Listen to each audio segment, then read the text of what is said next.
folks, welcome to Myers Metal Detectors, located in sunny Tampa, Florida, where we sell nothing but fun and adventures, treasure hunting gear, and anything you can imagine for metal detecting. Give us a call, 813-237-1939. Happy hunting and dig deeper. Live from sunny Florida, it's Treasure Talk. Welcome, friends. Looks like we're live for another show of Treasure Talk. Indeed we are. All right, Jeff, well, I'm going to go ahead and get us started so we can get going quick today because we got an exciting guest today, and let's get her going. Today's show, of course, is brought to you by your friends at Myers Metal Detectors, where we sell fun and adventure. And the views, thoughts, and opinions expressed here on Treasure Talk belong to the guests and members only, and not necessarily to Myers Metal Detectors, Phil Myers, Jocelyn Myers, or Jeff Monin. And of course, the purpose of Treasure Talk is to promote the hobby of metal detecting and treasure hunting and to educate our members in a fun, informative manner. And today's show is going to be great because we got an exciting guest, don't we, Jeff? Yes, indeed we do. We certainly do. And I think everybody, you've all heard of him, I'm sure. And maybe you've seen some of his other things that he's done. He's an avid UK treasure hunter and done extremely well, as you will find out. A more personable guy you could never want to meet.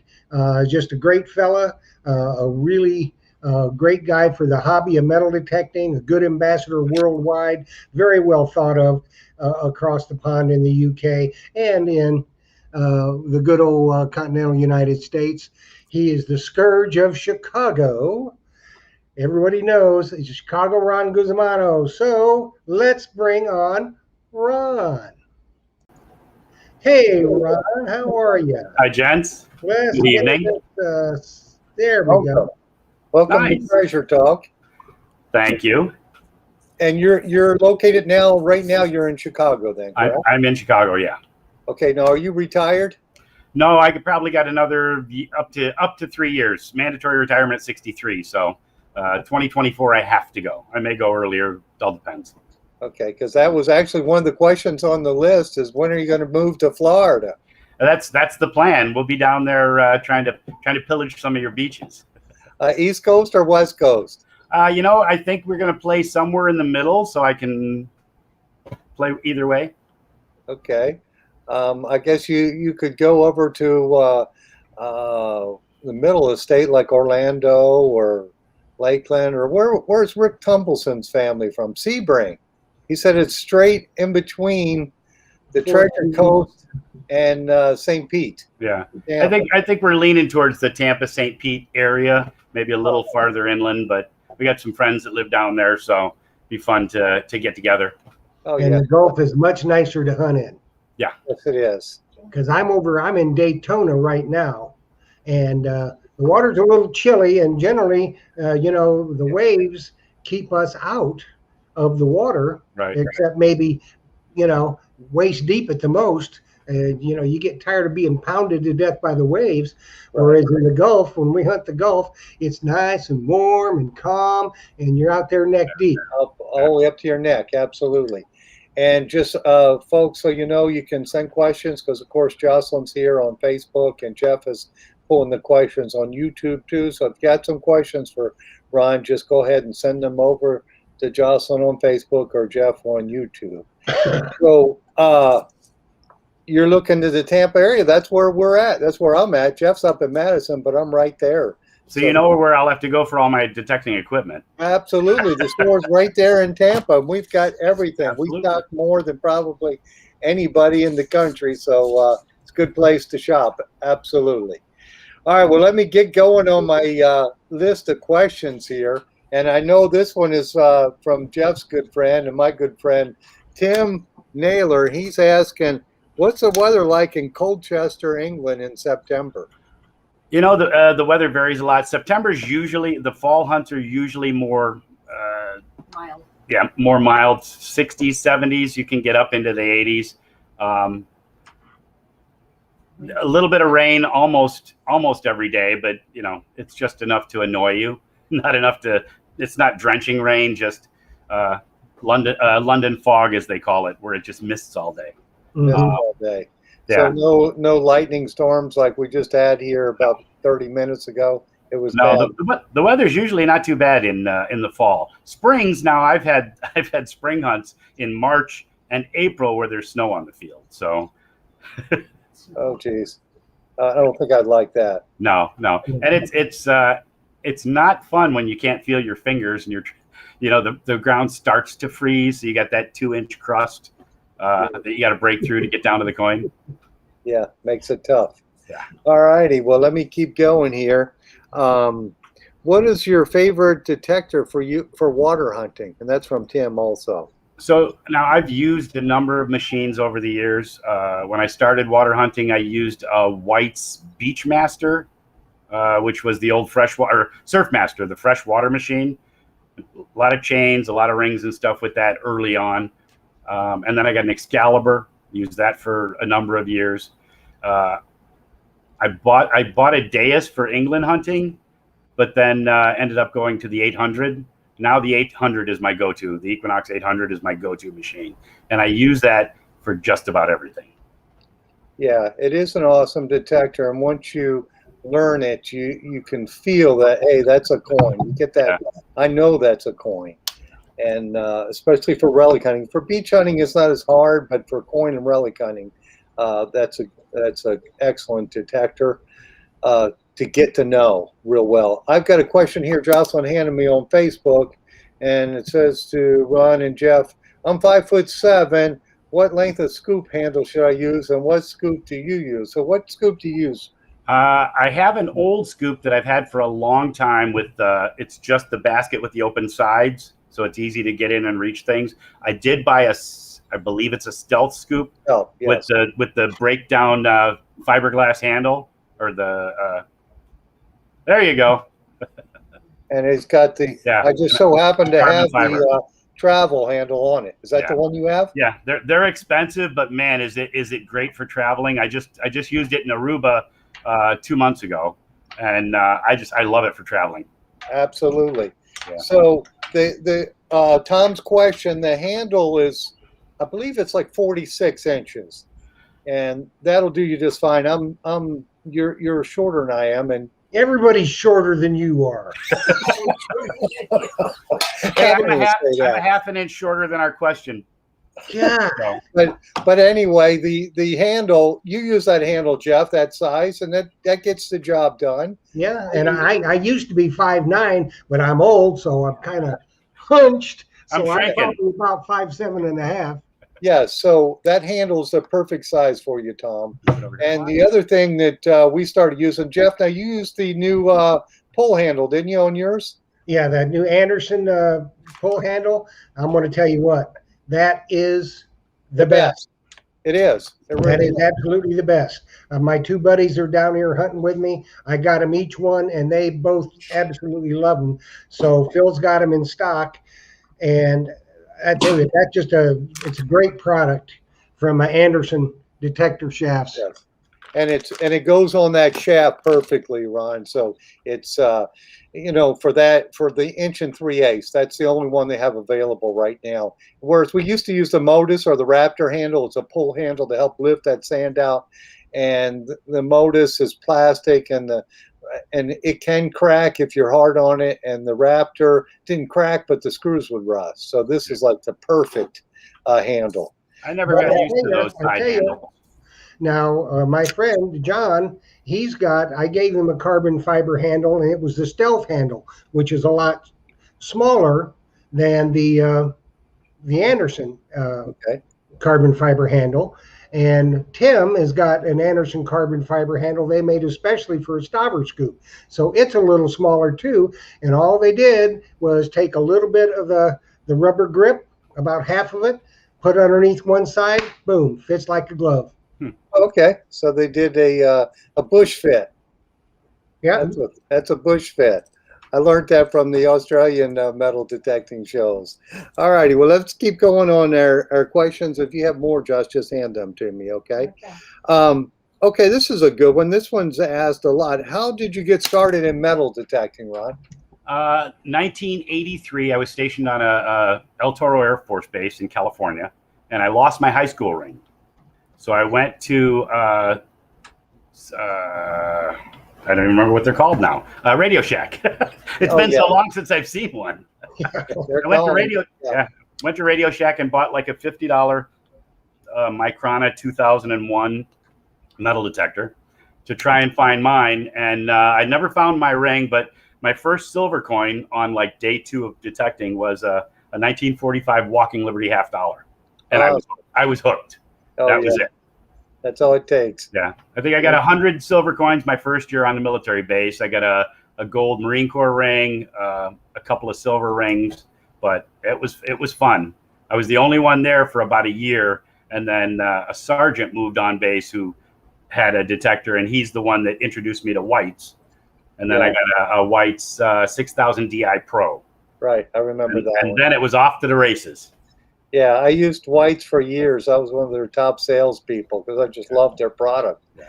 Their display was like the best on their newer stuff, and I hated seeing them go. But it looks like Garrett is going to pick up some of their line. Yeah. They're for pinpointing and accuracy. Target ID was the best machine on the market for pinpointing and target ID for years and years and years. Yes, absolutely. Yeah, it's a shame to see them go. Okay, so let's keep going here. So after you got done with the Whites, how'd you switch over to MineLab? So that's actually a funny story. So I was out with some friends in a park in Chicago on the south side, where there was one of the parks that was built when they built all of the 1868. They built the green strip around Chicago. It was all boulevards and parks: Garfield, Douglas, Jackson, and then some parks on the north side. And I went there with some friends, and they had, I believe it was Explorers, maybe, the MineLab Explorers, and I had my Whites MXT. So I went out in the park, and they were getting signals, and like, this is an Indian at 9 inches. This is a silver at 10 inches. And I couldn't, no matter how I adjusted my machine, I couldn't hear them. And I went out and I bought an SE Pro the next day. And my first year with the SE Pro, I dug over 100 Indians and 100 silver in the parks on the south side of Chicago. Nice. Phenomenal. And I still actually have that. I still have that first MineLab that I bought. It's hanging in my closet. Oh, okay, cool. I think I've got one of those SE Pros in the shop right now. So they're still good detectors. They're great. Yeah, they're not waterproof and they're not as light as the Equinox, but they're still excellent detectors. And the processor is a lot slower, but they still do an awesome job. And I've used most of MineLab product. I had a 3030, I had an E-Track, I had an SE Pro, I had a GPX 5000. I've used a lot of it, and I love their equipment. But running hunts for 30 days in a row in England, the 3030 was just too hard to swing, even with a swingy thing for 30 days straight, 10 hours a day. It was just impossible. I was in traction after week 3. Yeah. You know, it's funny. I have friends who've gone over. I don't know if they went on your trip or another trip or whose trip they went on, but they did a presentation at a metal detecting club. And after the second day, the guys are laughing at one of them because he's sitting so much because his feet hurt so bad from walking. He said it's just a lot of walking. Yes, absolutely. And he was showing the pictures of the fields, how long they were. And I thought, man, that's a ton of walking there. Yeah. We had one piece of property that we just got rid of in Birch. They started putting that green waste, the London trash. It was 2,100 acres, just one property. There were 66 fields.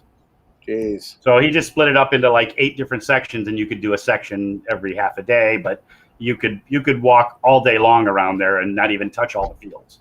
Yeah. Yeah, that's crazy. Well, Jeff, you're going to do that. You'll probably come back super skinny after you do all the every one in a row. We've got, I think, 2,200 acres that we're going to hunt. We're going to be there for like 10 days. Okay. Nice. So, and I'm just taking my Deus.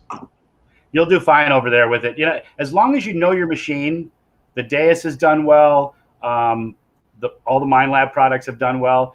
The few people that have taken things over. I had one woman who came over with one of the old Whites with the 2-part white coil, and she dug like nothing but plow parts and nails and stuff. She came back to the barn after the first afternoon hunting, and she didn't have any noble metal targets. So I gave her a Deus to try the second day, and she dug like a hammered silver the next day. Of course, her husband didn't really like it because then he had to go buy her a Deus when they got home. Yeah. Like, you gotta buy me one of these. Oh goodness, Yeah, that's we funny. got a comment off of YouTube from Mermaid Treasure Hunter. She says, "I better start walking now to be ready for the trip in September." Well, Cricket, I walk 3 miles every day, and the Mumbles man, Low Tide Tim, and I walked about 7 on the beach today. So I think I'm ready. You're It's ready, Jeff. not just a lot of walking. You should do a lot of deep knee bends, squats, get down on your knees, get back up again, because there's a lot if you're fast at target recovery, you could dig 200, 250 targets a day. That's a lot of up and down. So just do that as well as walking. Anything you can do to get in better shape will only help you in the long run. Even if I fall just right, I can kind of reach over into the pile, can't I, Ron? Yeah, That may happen. You never know. Absolutely. Now, what the type of targets you're digging there over in England, is it a lot of modern trash like we have? You know, if you get near a road, you can get a lot of modern trash. Or if there was more modern buildings from the Victorian era. But most of the fields that we're hunting, you know, it's been a plowed field with just people out there picking crops and stuff for the last 100 years, Right. or longer. You can get a lot. You can get trash, and there's shotgun shells. If you get anywhere near the woods, you're going to dig lots of shotgun shells. But lead, you're going to dig lots of lead. You're going to dig lots of buttons and broken buttons. That's probably the 2 things that are the most common find is lead and buttons. Interesting. But for us, you're digging flat buttons. Those are 1700s. For us, that's old. You know. Yeah. They all throw those in the hedgerow. Absolutely. Yeah. It's interesting what they think is old and what we think is old. Because I have some customers who come in. Well, I haven't seen them in a couple of years because of the COVID thing, but you know, they'll bring me coins that are like made out of like a real heavy lead material or something, and oh, that's 1,000 years old. That's a Roman coin, but it's common, so they just give it to me. But and I'm thinking, man, we're happy if we get in the 1800s. You know, it's just crazy the age of things over there. Well, We got a question from YouTube from Mermaid Treasure Hunter. She wants to know, Ron, did you dig it all or discriminate over there? I dig every repeatable target above iron, period, because I'm not smart enough to know what the machine is telling me. If it beeps, I had somebody, because on the Minelab 800, you know, foil reads 2. So we had a guy who dug a 2 on a field, and it was a votive offering, like an earring gold from 1000 BC, Bronze Age. And it was just like a little gold fan that was it was most of an earring. It was kind of crumbled, but you have to dig everything above 1. You know, hot rocks are a little tough, but you can get used to them. Yeah. Yeah, I that's how I beach hunt. I dig everything that's not iron, you know. Yeah. That's what you pretty much have to do. To me, that's the easiest type of hunting. Yeah. Because your machine telling you it's a positive target, you just dig it. Well, Unless you're on the Treasure Coast, and then you dig iron signals. Well, and if you're for spikes and stuff like that, absolutely, absolutely. Now, I don't dig iron over there at all, and I mean that could be, but I'm going to dig. If I were to dig iron, I'd dig 100 plow parts to any decent target that I would dig, and I would spend a lot of time. It's more important for me to find the historical, you know, coins and other historical artifacts. Now, Ron, how long does it take for the artifacts to go through England's process for you to take it home? So and that's actually a very tough question to answer right now because of COVID. So there's a person called the Fine Liaison Officer. They're like our coroner, but they take care of all of the treasure paperwork for all of our fines. So Chris, the guy in the UK that gets my land and does all the export and does all the identification, he takes all of my fines when I get ready to leave. I give him a bag with all my fines. He takes pictures of everything laid out, sends it to the museum and to the fine liaison officer. If there's anything that they want to see because they need to record it or they'd like to touch it to find out if it's part of a treasure or a hoard, he'll put it in a bag with my name on it and take it, drop it off to them. Normally it takes, for common stuff, 6 months. So he'll do all the paperwork because he has to do the paperwork for all the 40 or 50 hunters that go over there in a season. So when we go there for March, in June, he'll start doing the exports. He'll be done with all the exports by like August. We usually start to get the paperwork back in September. So then he can ship you your fines. Or if you're coming back over in October, you just pick your fines up. So from 16 years of hunting in the UK, my wife just handed me an export. So just to show you what it looks like, let me fold it over so we don't have our address out there. So what you get is a piece like this that has a picture of your fines, 20 pieces on there, and then a list of everything that's identifiable on there. If it's coins, it'll list who the ruler was, what the mint was if it's known, or whether it's a buckle or a button or a seal matrix or whatever. And yours are about 10 pages. Yeah, Gretchen's is 3 pages. Mine is like 8. I take a lot of stuff. Oh, cool. So they'll get it eventually, but it just might take a while because of COVID. Well, and right now the fine liaison officer quit, so she found another job or whatever. So she's not doing it anymore. They don't have it in the budget to get another one right now, and with COVID, it's tough to find somebody. So they're working on it, but right now everything's kind of in limbo. They're not getting a whole lot of stuff done. And if you get caught, Oh, okay. So along that, Tim gave us another question here. What is your most unusual find? And that would be, I'd like to know for the U.S. and over there in England too. The U.S. is easy, actually. My first year detecting, I was detecting in front of the mess hall, and back then I was coin hunting. So I used a screwdriver, and I wouldn't cut plugs. I would just probe down because I was only going 3 or 4 inches for a coin. I'd probe down, hit the coin, move over ½ an inch, make a slit, and pop the coin right out. I got to where I could do it 2 or 3 pushes every time. So I'm detecting in front of the mess hall. I put my screwdriver down on the ground. I hit something hard. I move over. I hit it again. So I ended up having to cut a slit. So I pull up a disc that's kind of rounded on the back, and I wipe it off, and there's like a liquid in it. And I flip it over, and I wipe the cover, the metal cover, and it says, U.S. Radium Corps, radioactive material, do not open. I dropped it, walked to the officer of the day at the front gate and said, you might want to send somebody over by the chow hall because I just found some radioactive material in the ground out in front. Well, that's crazy. Yeah.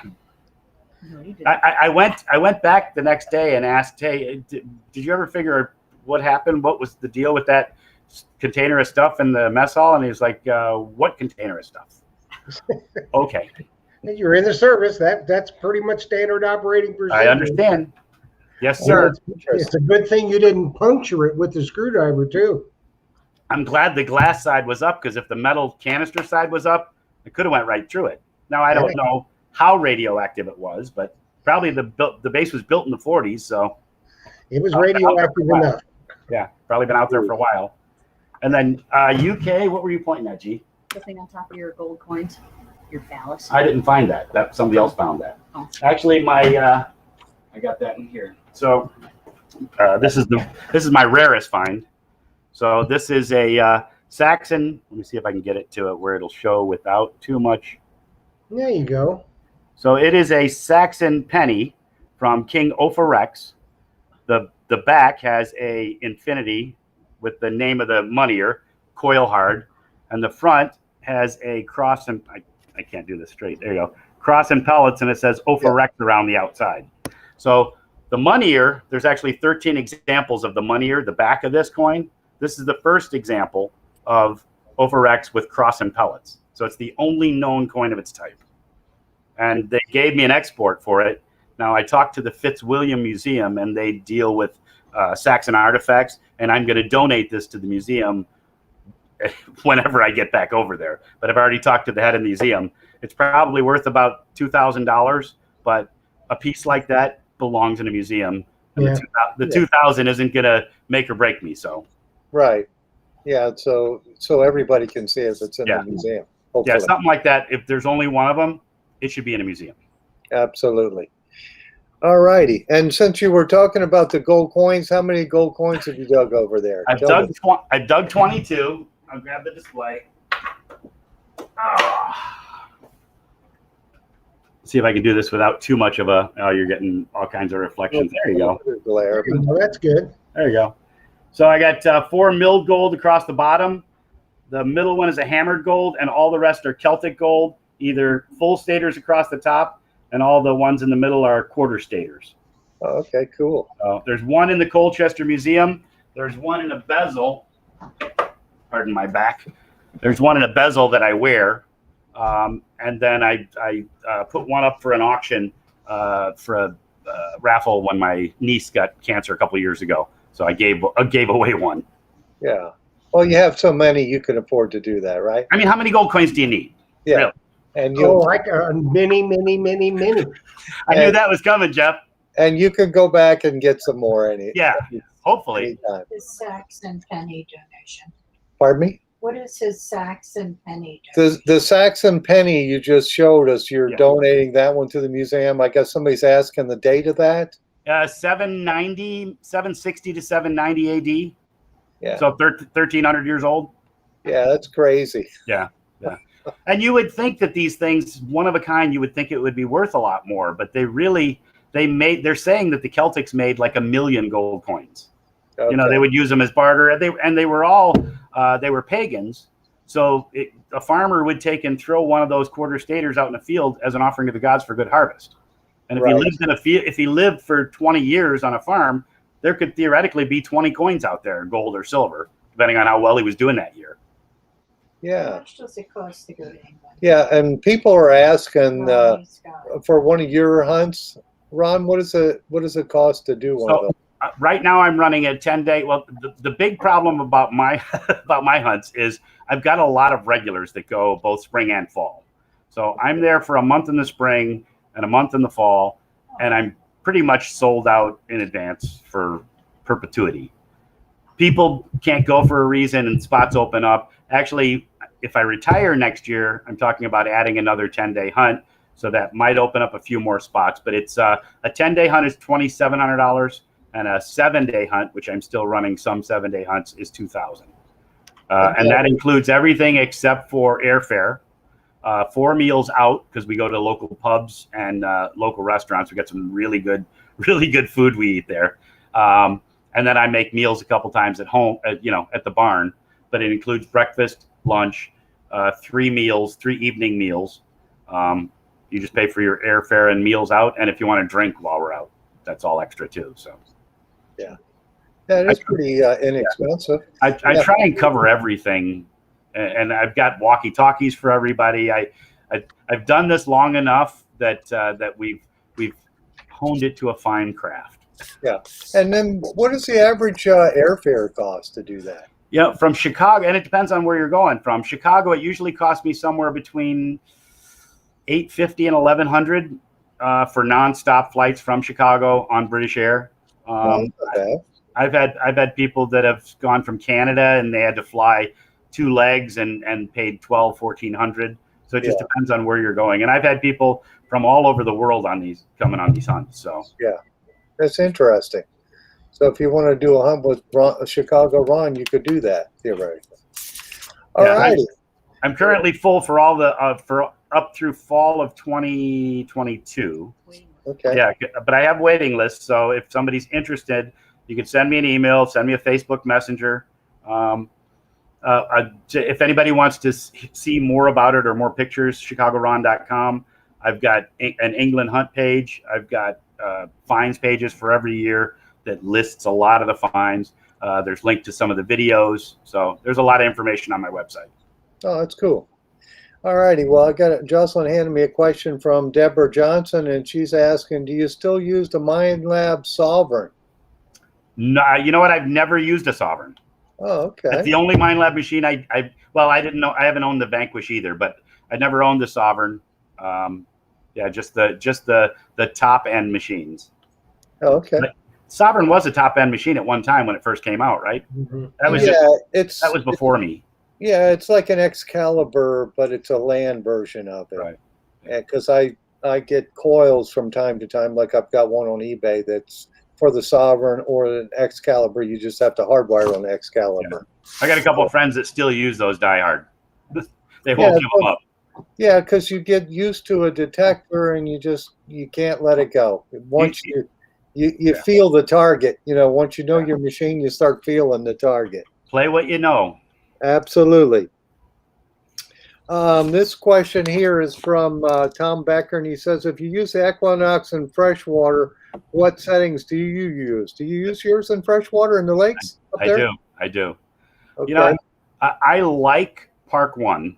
Now, I was told on the beach a couple months ago that I should be using Park 2 because it's more sensitive for small targets.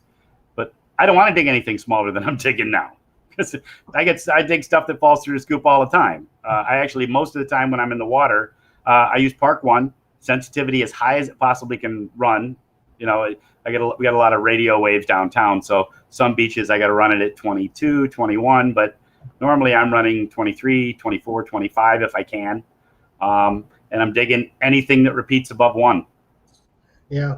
Well, in freshwater, you can really get away with that. Yeah. Saltwater, you got to kind of lower it down, and that's when the beach modes come in. Yeah. So Desirable. when I was in Aruba, I used beach. I think I used beach 2, and I think I was running 21, 22, and it was a little chattery, but enough that I could tell a target from just Mhm. chatter. Yeah, I generally run beach 2. Down here, I'm running beach 2, and my sensitivity is about 19. Okay. Good boys. So we got a question from YouTube from Tom Triptree, and he says, Ron, how come you and Mark don't hunt together anymore? Now, is that a gotcha question or? No. We had a bit of a falling out when the show ended. So we did 6 episodes of Dig Wars together, season 1, and they wanted to do a season 2, but they wanted me to give up my England hunts because they wanted to be able to film in March and October. And I said I wasn't giving up my hunts. So they ended up letting Mark and I go, and it was, that was a little more than we could get over. We talk now. I see him on the beach occasionally. I don't hunt with anybody other than my wife now. So. Mm-hmm. Well, I don't blame you for not giving up your England hunts. I mean, you've been doing that a long time. You really enjoy it, and a lot of people depend on you for these hunts. So, Well, and I mean to say that I got a light coming in from. Let me turn a little bit here. I got a light coming in from. Which way do I want to go? There you go. Somebody trying to beam you up. Well, the sun's starting to come in through the shades, but they wanted to do another 13 episodes, and great, that's good money, but you do another season and then you're done, and now what do I do with all the people that I messed up out of my England hunts? So I wasn't willing to do what they wanted me to do. So you make your decisions, and I got to live with it. That's all. Absolutely. Hey, we got a question on Facebook from Rick Tumpleson. He's asking, was silver more desirable in the Middle Ages than gold, or was gold? No, gold's always been more desirable. Silver was just more acquirable by common man. I mean, most people. I'm getting comments from the peanut gallery next to me. Come on, Gretchen. Say hi, Gretchen. Hello. Here's my hunting partner and best buddy, Gretchen. Okay, Gretchen. I was just asking Hey, about. boss lady, how you in? Well, I tell you what, Ron, we'll get you on our other show. You and Gretchen both, called Treasure Tales. You can tell some treasure stories. There you go. Some info about it. There you go. Yeah. I have a lot to tell. She does. I'd stop talking. So gold has always been more desirable. Yeah. I think gold's always been more desirable. It's just silver is easier to acquire, or it's cheaper to acquire. You didn't Yeah. have gold unless you were wealthy. Right. I'm amazed now that platinum is so much cheaper than gold. Doesn't that surprise you? Yeah, and it stinks too because I got some nice platinum pieces. Yes, you find platinum, you think, Yeah. oh, this is great, and then It'd you be worth a realize lot. Yeah, it's like half the value of gold because gold's so but high. it's still higher carat. So most platinum you find is 950, so it's the full Yes. value. You find a 14 karat ring, it's only worth 58% of 58%, the gold yeah. value. So yeah, Right. But- But I remembered years ago, platinum was worth so much more. Now yeah. it's just not. But things change, don't they? All right. Well, let me keep going down my list. And we talked that question we already discussed about you moving to Florida. That was from Joe Beechnut. He asked, Joe. "Are you retired yet? And when are you moving to the Sunshine State?" Yeah. Hey, So, I'll move next week if I can come hunt with you, Joe. I'll buy a ski-doo. We'll go out together. all righty. And then further down the list, Anthony Berryhill is asking, what is your favorite detector brand and why? It just has to be Mind Lab. And now with the Equinox that they've come out with, it's versatile. It's versatile, adjustable. I tried to combine versatile and adjustable. It's versatile. There you go. Works for me. So I They understood. should use that in their advertising, yeah, and pay me Yeah, for I mean, it. I understood completely. Versatile. It's lightweight. It's easy to pack. You don't have big, heavy batteries. I love the Equinox. It's a great machine. I've used it for artifacts. I've used it in England. I just used it in Alaska last week and did great with it. So Did you find some gold in Alaska? I did find some gold in Alaska. Hold on. Although my buddy Mike trumped me. My buddy got a 7.9 ounce nugget. Oh, gee. Solid. It's got a few little pieces of quartz in it. But there was a guy there that was willing to write him a check for $30,000 for the nugget. And he's Oh, like, "No, I'm going to keep it."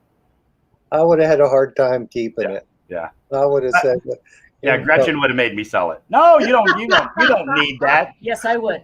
it's another thing just to sit on the shelf, Yeah. It looks Well- like you're eating dinner out tonight, Ron. Well, no, we already ate. So Oh, I'm trying to get there. You go. So Yeah. the ones on this side are from. Oops, wait, there you go. The ones on this side are from Gaines Creek in 2012. These ones over here are the ones that I got in Alaska this trip in AKAU. So it's about an ounce and a third. Did I do it backwards? Yeah, I did do it backwards. I'm sorry. These ones over here are the ones from the trip I just got back from. It's about an ounce and a third. I got some flake on the bottom. The stuff on this side is from Gaines Creek in 2012. So that's all my nuggets for 2 trips. nice. Now, I were you using the Equinox for that too? No, actually, I used the Xterra 705 with the 10-inch concentric coil. I bought it for that trip, and I found about an ounce and 3/4. That biggest nugget is 3/4, the one that looks like a Yorkshire Terrier. Okay. And your friend who had the big nugget, what was he using? He was using the Equinox 800 with the stock coil. I used the 6-inch coil for a while, and then I switched to the stock coil on like day 3. And I was using the gold mode for the first 4 days, and then we were in an area where there was obviously a cabin or something. There was a lot of iron and garbage in the ground, so I switched to Park 1 sensitivity at 24, and banged out an eagle button from probably the Indian Wars, 2 Indian head pennies, 1899 and 1900, and another nugget in the last 2 days. So, like I say, I'm so used to the machine now. You use it in all metal mode with the horseshoe on, and get in there. You can squeak targets out, separate the iron from the good stuff, and it's a great machine. I can't say enough about it. Yeah, I think the multi-frequency aids in it too, and it just has done a nice job. And I'm waiting to see the other manufacturers come out with something to compete against it. Yeah, and they're going to be hard. They're going to be hard pressed to. I mean, there'll be things that are comparable, and there may be things that go a little bit deeper. But yeah, I don't know that the 800 goes as deep as like the the E-Track or the 3030, but it's close. Yeah, it's close, and it's so light. It's just easy to swing, and Especially when you're 60 and you're swinging for 30 days straight. yes, absolutely. All righty. So your favorite detector brand and detector, I guess we'll say, is the Equinox. Equinox, yeah, hands down. This one is from Jerry Talley, and he's saying, Ron, where have you been? Are you still water hunting? I've enjoyed your videos on the forums. Are you still using the Excalibur? And I guess we discussed that. Have you tried the Equinox? If so, how do you set it up for mineralized salt beaches? Well, we talked about that briefly. I'm using Beach 2 and then running the sensitivity as high as I can for salt water. But I found that on the regular beach, on the beaches in Florida, you can run Park 1. It's as long as you're not in the wet sand, you can run like a regular park mode. Doesn't matter. And I think you get a little bit deeper than the beach modes. But that machine gets a lot of depth for even if you're using a lower sensitivity anyway. So yeah, and I always run with the horseshoe on, which you have said you do the same thing. not always, but I do a lot. I think if your beach is loaded with bottle caps, I can hear those better in the all metal mode. Yeah. With the horseshoe on rather, and I can tell when I get close to it. How about you, Jeff? You do the same? Yeah, I always run in all metal. It's always on. And I run it wide open. I never, I don't have anything discriminated out, because if it's a repeatable signal, I'm going to dig it. And so I dig my share of pull tabs. Every once in a while, I'll dig the bottle caps, but you just never know. I dug a silver ring today that, was about 22, 23, which falls into your penny range. And it was a good repeatable signal. So boom, there's the silver ring. A lot of people don't like to dig pennies. So Yeah, they don't want to dig that 21, 22 zinc penny. And I've had people bring in gold rings that read the same number. So you got to dig those zinc pennies. So I have a question. I have a question for you too. So do you use the new Ferris setting to block out bottle caps? I actually tried it on the beach for the first time. I dug about 30 bottle caps in the first 25 minutes. And then I switched over to the F2 or whatever the setting is for it. I was like, let me try it. And then I dug like maybe 3 in the next hour and a half. Right. I dug 2 silver rings and plenty of coins. I use the F2 setting on each mode. And it does aid in eliminating a lot of them. But I still like running with the horseshoe, because as you get close to that target, you got a nice negative grunt. You know what I'm saying? Yeah. And then as you go over it, still sometimes the ones that fool you are the ones that are wrapped in aluminum foil. Yeah, the Modelo one. Modelo with the gold foil. Yeah. There's no way I'd around rather that. put the Modelo in meat. Yeah. Well, and the beach I was hunting on today, Montrose Avenue, is a big Hispanic beach. There's a lot of Hispanics that go there. Yeah. So you're stuck with digging those, because that reads right in the gold range the whole time through. Yeah. Yeah, and I generally don't like. I'm not a dry sander. I'm usually in the wet sand or in the water. So I don't get as many bottle caps. I still get some. Yeah. Usually Gretchen does the dry sand and I do the water, but if the waves are too much, I'll go up and play in the sand with her. Yeah. The only time I do the dry sand is if the water's rough, or if I'm on the beach and we have red tide, and that is just plain nasty to get close to. Yeah. So I'm not going in the water then, and hopefully it's gone. And you guys all hunt the wet slope, so you're not necessarily in water over your knees, right? You're just working the wet slopes a lot. No, Yeah, a lot of times in the Gulf, I'm neck deep. Yeah, but on the East other Coast, side. yeah. No, it's usually sometimes if the waves are down and it's been a little calm here this week, we'll get out waist chest deep. Yeah. But when the waves are up, no, because I tell you what, they can beat you to death. Yeah. They'll put a bruising on your kidneys like you can't believe. Yeah. I used to go to Mexico in the winter before I started the England hunts, and I would get beat up in the Cozumel, Cancun, and the waves, just out there trying to find stuff. Yeah. It's tough. Well, it looks like, Jeff, you got the banner rolling, so I guess we're going to give something away. Yep, we are Uh-oh. indeed. We are indeed. Let me move my Myers metal detector calendars that I keep track of everything with. So this is the prizes for tonight. It's going to be one lucky winner is going to win this. One of them is finding Civil War campsites in rural areas, and the other one is Site Locator for Florida. It gives you some tips on places where you can find some old stuff. So one winner between YouTube and Facebook, and everybody had to enter. And the phrase they had to use was Chicago Ron, the man of history. So we had one winner, and I used a random name picker, and I got the one winner. And the rule is that once we announce your name, you'll have 3 minutes to either text Phil or myself or Facebook Messenger us with your name and that you are here. And then what you must do is you must email us right down over there, treasuretalkshow@gmail.com, all your information so we can send your prize out to you. And that's the only thing we'll accept is an email. Don't text me your address or Facebook message me your address. Email it.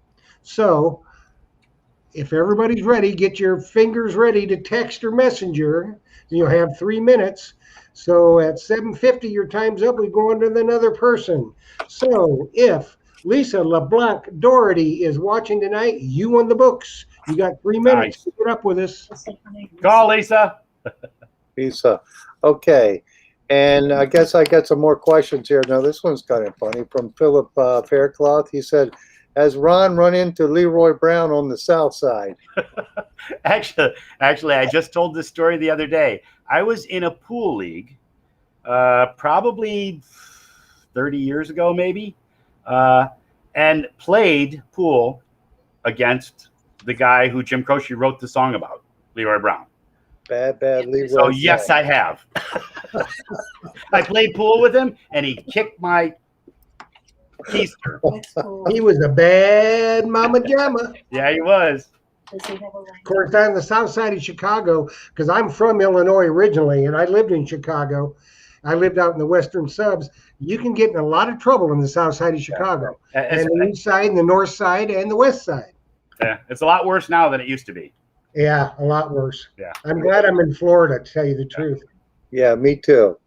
Let's see here. And then we have from Catherine Powell. She's asking your greatest memory of a find. Do I have to say my wife, who's sitting right here next to me? You have to say that. You're smart. Yes. You're smart. I found somebody who loves detecting almost as much as I do and goes with me and detects everywhere I go. So, I mean, how could you find anything better than that? That's true. That's true. You know, I mean, and all of this stuff that's up on the wall, when I'm dead, if you ever hear that I die, immediately check eBay, because my kids will be putting all this stuff up there. So there'll be Celtic gold coins for like $50, you know, hammered silver coins, $10 a pop. Yeah. Oh, I know. Yeah, my kids have nothing. You know, my grandson, he just likes the ring. Oh, can I have that? I said, Andy, it's a woman's ring. I don't care. I just want it. You know, I had no idea what the value is. I just want it. Yeah. Hey, go get my ring chain. Yeah, Yeah. I have a lot of rings, but they all fit my wife, so she's happy with those. Every single ring fits her hand. I'm And never. you know what Jocelyn says? Resize. Yeah. Resize. No, she hasn't had to resize one yet, and I have a size 13 hand, so Oh, geez. it's a rarity for me to find a ring that'll fit me. But I found that one. But I have a large Seminole War Fort collection of artifacts that I've dug here in the Tampa Bay area, and I know my kids would probably put them out at a yard sale. Yeah. So I told my wife I got to sell them before I die, because that's what will happen, or they'll end up in the trash. At some point, I'll probably do some type of auction thing with one of the auction houses and just put it all up, the Chicago Ron collection, unless I can find a museum that wants to display this stuff. Yeah. Okay, guys. Lisa LeBlanc Doherty did not text us. So Uh-oh. we are going. Catherine Hand Powell, if you are watching, you know the drill. Text or Facebook messengers with your name that you're here. You got 3 minutes, so at 7:53, we're going to go with another person. Absolutely. And my friend Mark Hoover put on Facebook, I bought the T-Rex scoop from Anderson carbon fiber shaft, T-Rex and Anderson carbon fiber shaft, and a pull handle from Phil.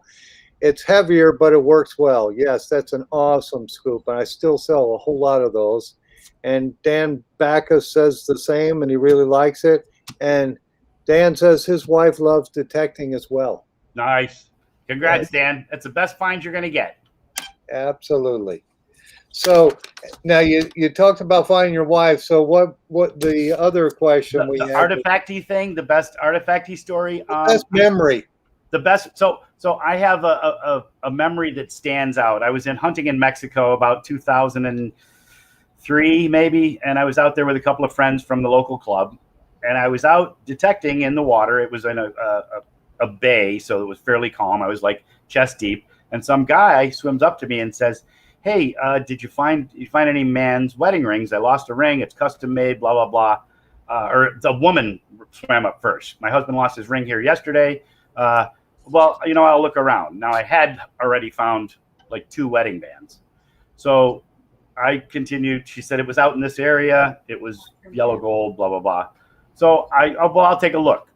So I go out and I'm kind of sweeping the area to see if there's anything out there. A couple minutes later, this guy swims up and he says, "Yeah, my wife said you just she called." Yeah, we got Catherine. You got her? She messengered? Nice. Yes, we got her. Catherine Powell. Yep. Okay. All good. She's a winner. Congrats. Okay, good. Catherine, you know the drill. Get the email going. I'm going Absolutely. to think of his name now. So keep going, Ron. So this guy swims up and he starts to describe the ring, and now it sounds like one of the rings that I found. And I'm going to get into the story, and I'm going to forget the damn guy's name now. It's been so long since I've told the story. He's an author. Yeah, and hopefully I'll think of it while I'm telling. So we get out of the water. I pull out. I turn around. I pull the ring out of my pouch. I was like, "Is this it?" And he immediately hugs me. He's like, "Oh my God, I can't believe you found it." He's like, "You got to come back up to the cabana. Let me, write you a check or give you something or whatever." So we're walking out of the thing. I was like, "Not necessary." He's like, "No, come up. We'll go meet for dinner or something."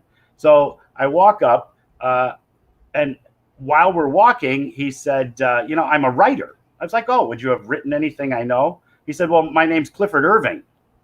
So it's the guy who wrote The Hoax, or they did the movie with Richard Gere about him. So I ended up giving him all my information, gave him the ring. He said, "You know what? I don't have anything here. I'll send you something when I get back from, we're going over to Australia, and I'll send you something." So I go back and talk to the guys that I'm with. I was like, "Hey, I just returned a ring for Clifford Irving. I got a picture with him and everything."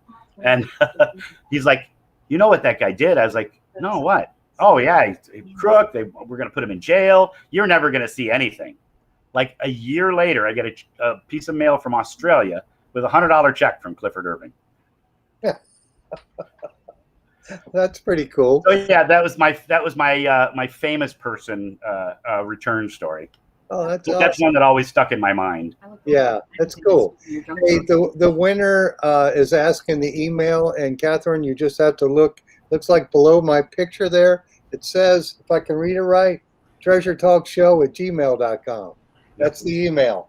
Just send That's it. That's it. We make it real easy. Hey, do you guys mind if I give something away?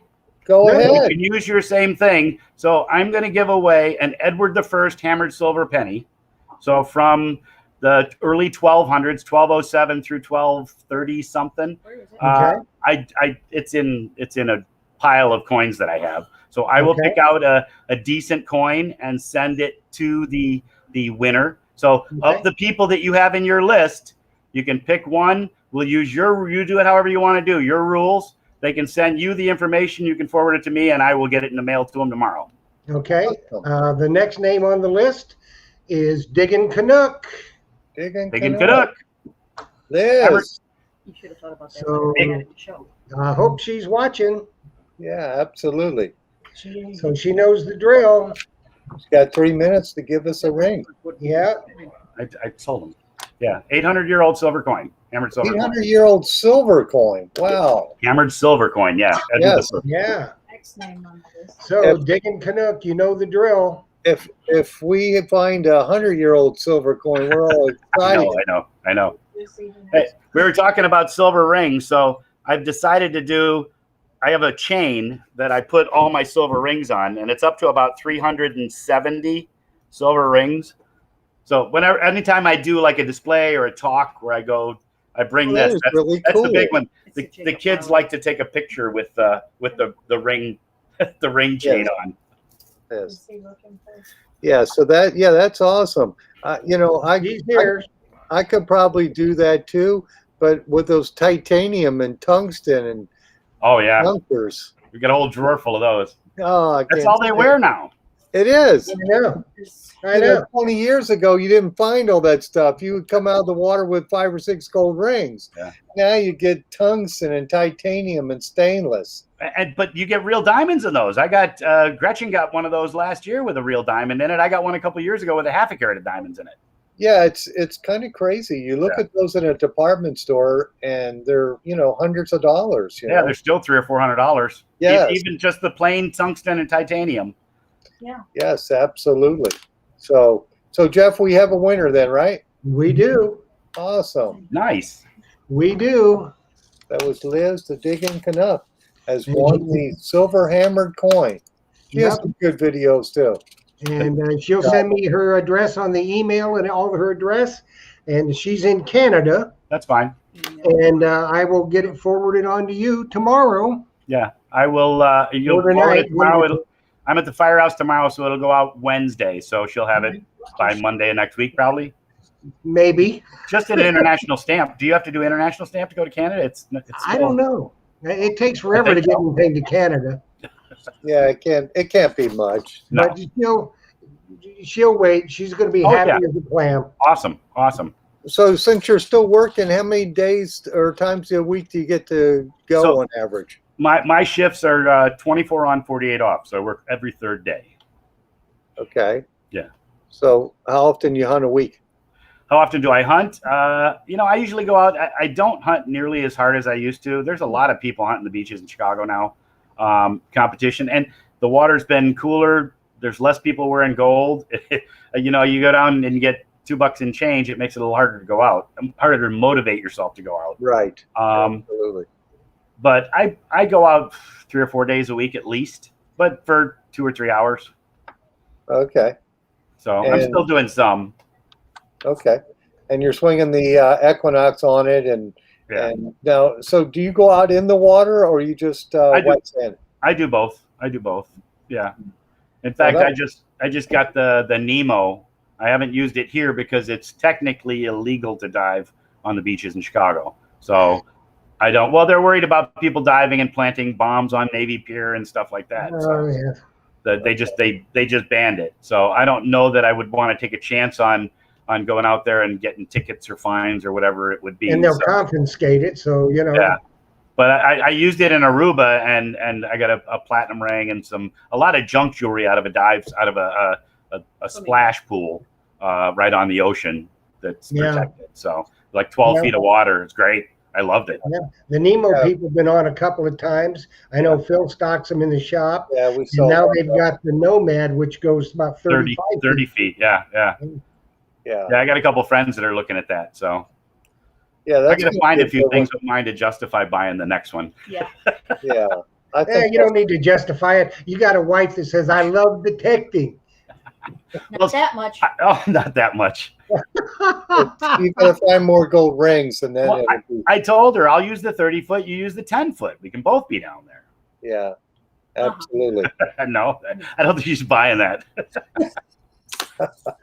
Well, tried. Philip, we got about 15 seconds before. Oh, that hour Uh-oh. went quick, didn't it, Ron? Yeah, no doubt. Well, I wanted to thank you for coming on with us and telling us about your trips over to England and giving away the coin. That was awesome.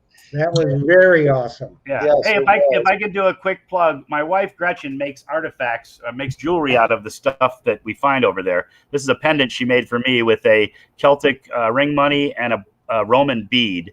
She does Oh, stuff good. with pipe stems off the River Thames. There's a link to her Etsy page on my Chicago Ron website on the front page. Okay. She has jewelry listed on Etsy. It's all historical artifacts. So if anybody's interested in buying pieces, you should check out her stuff. She does a really nice job on it. Post it on our Facebook group page too, if you would, Ron. Okay, I will. I'll share a link on the I'm planning Facebook. on finding some stuff, and maybe she There can you make it go. into jewelry for me. She does custom pieces. So here's some of the little treasure boxes she made. So this is a love token, a milled silver coin from probably George the First or Second, the 1600s, that was bent and thrown into the field as an offering.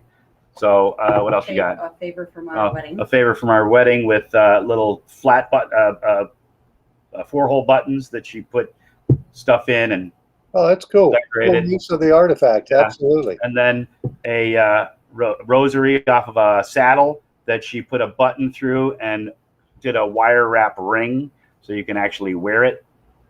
Cool. Yeah, cool use of an artifact. Yeah. Absolutely. Cool. I plan on finding enough stuff over there, or I'll have her do some stuff. There you go. She's done several custom commission pieces, so she All right, does cool. do stuff. Awesome. Cool beans. All right, Ron, well, I want to thank you for being on here with us and sharing your knowledge with us and with our members here. Thank you, Josh, for handing me the questions. And thank you, Jeff, for running the show here, buddy. Well, got to do what we got to do. And Ron, I really appreciate you coming on. Everybody's been waiting for this show. I know I've been waiting for this show. And Gretchen, thanks for keeping him straight. And She always does. I'll get up with you about. We started a new segment that I do on Thursday nights at 8:30 Eastern Time called Treasure Tales. And what it is basically is just people come on and tell stories. For 10, 15 minutes or so. And I think you guys would be good. You guys could tell enough stories for a whole show. Yeah. Okay. Yeah. There you So, go. Yeah, we could. I'll see about getting you lined up for that, if you Awesome. wouldn't mind. And then we'll go from there. But thank you so much, Ron, for coming on the show tonight. I know everybody enjoyed it. I My certainly pleasure. enjoyed it. And everybody, go down to get on Ron's. He's going to post the information on the Facebook group page. Go to his website and then get on the waiting list for the barn hunts. You won't be disappointed. So everybody, thanks much for tuning in. Ron, thank you again. Happy hunting and dig deeper, everybody. Dig deeper, my friend. Thanks, everybody. We'll see If you anybody, guys. has, Thank anybody you. has questions, just email me or Absolutely. or text. We'll do it. Thanks. Good night, everybody. We'll see y'all. Take Happy care. hunting.